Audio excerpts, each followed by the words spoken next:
Hi guys, welcome to another weekly vlog. Today's vlog, we're going to be learning how to make masa in the local way possible, okay? And I hope, even though I'm not your professional food vlogger, I hope you totally enjoy this video.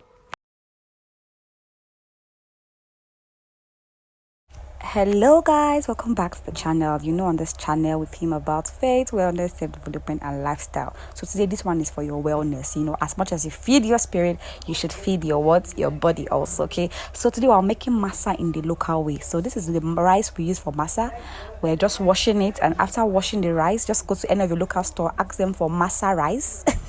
But although people even use their normal rice to do masa, but this is masa rice. Just ask them for rice, that they used to do masa. You can find it in any, market, okay? Then this is how the rice was looking after being washed.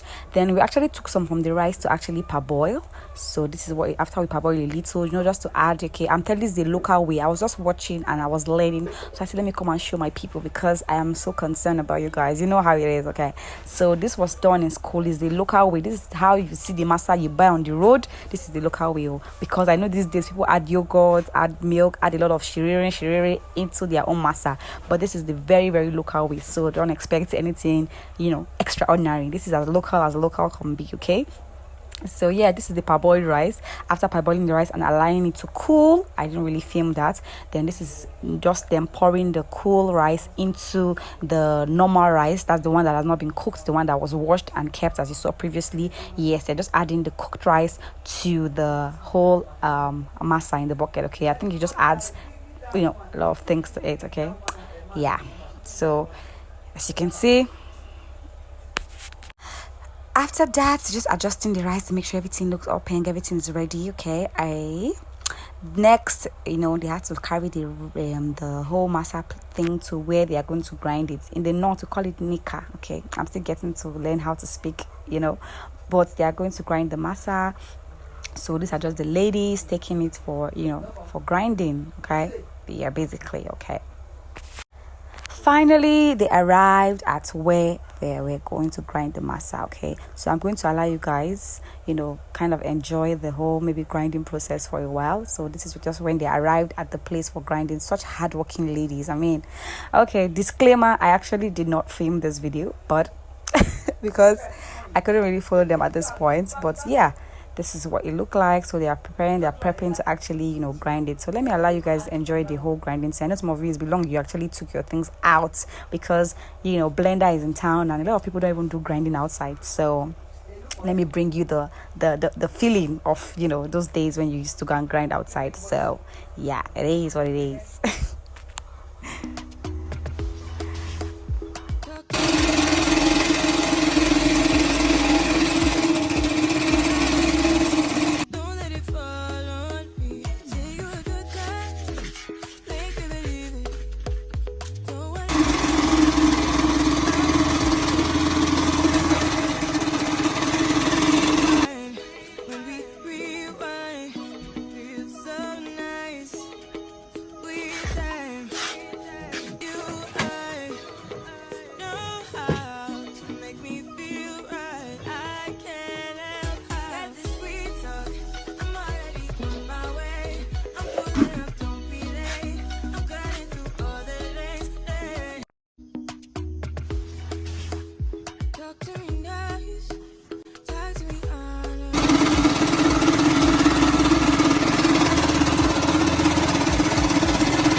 So finally, they're back from grinding the rice for the masa, and it was time to add the yeast. So they put the yeast into the whole mixture and they stirred properly.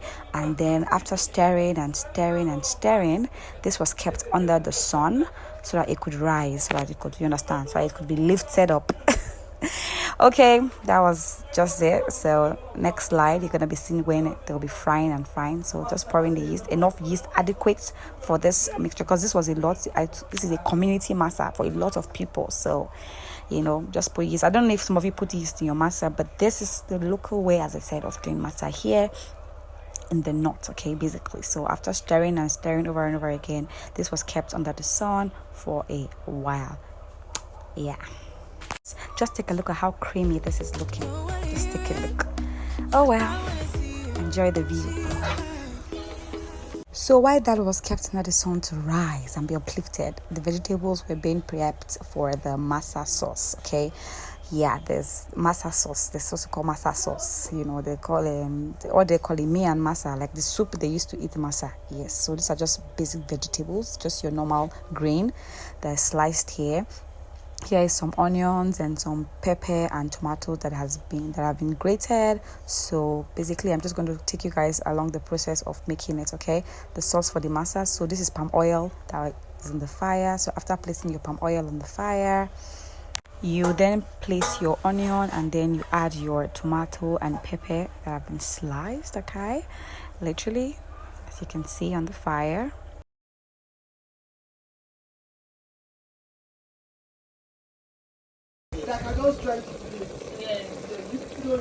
I mean, just look at that sizzling sound. I had to just, put that in so you guys can hear, and just look at how beautiful our masa sauce is already looking.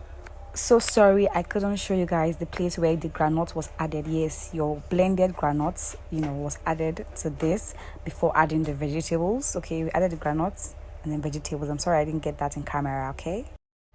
At this point, our masa had risen and we were literally frying the masa at this point.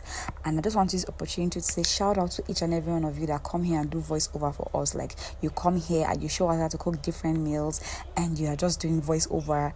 It's a different ball game when you are actually sitting down talking in the camera or just doing, but doing voiceover is another ball game entirely. So shout out to all the voiceover people. Okay, shout out to you all. Voiceover. So I really hope you guys enjoy my voiceover, okay, literally, and I hope you guys actually learned how to make masa in the local way possible. So basically this is just, us frying the masa with the masa pot. Okay.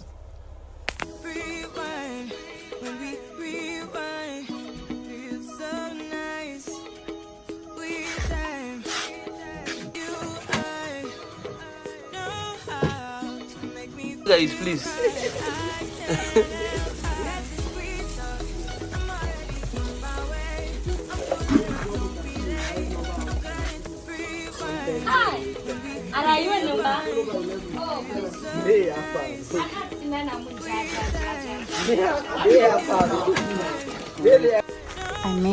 I mean, look at this beauty. Look at this beauty. This is the final, results of our masa. This was how our masa was looking finally, and we had this with the sauce. I hope you totally enjoyed